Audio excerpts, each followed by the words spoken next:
Forward then to independence. To independence now.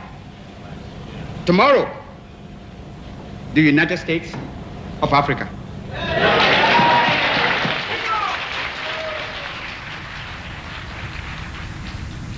Before 1961, the Black Stars, as the Ghanaian national team are known, had been coached by Europeans. As part of his plan to Africanize national life, Nkrumah brought back Charles Gyamfi, who was playing in Germany for Fortuna Düsseldorf, to become national coach.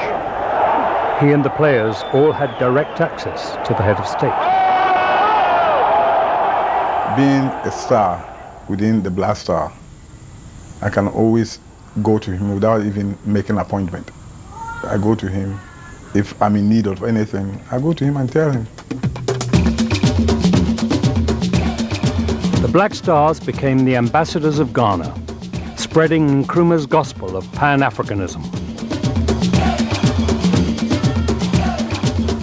I remember in 1965, during the Kenya's Independence Day, we were asked to go to Kenya and exhibit the Ghana brand of football in those days.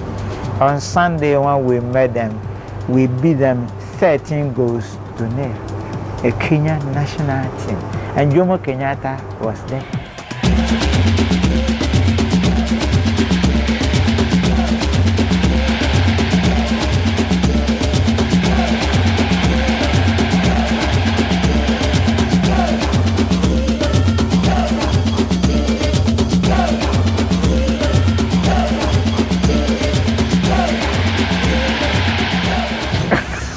A very nice independence present for Jomo Kenyatta.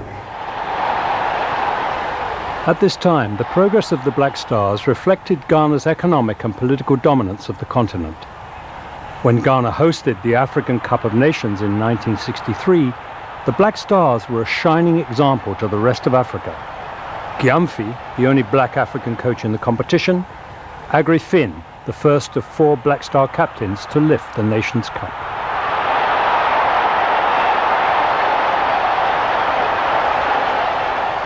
Brimming with confidence, the Black Stars travelled to Tunisia to defend their African title 2 years later, meeting the hosts in the final. Nkrumah had personally promised new houses to the Black Stars if they secured a second African championship, which they did.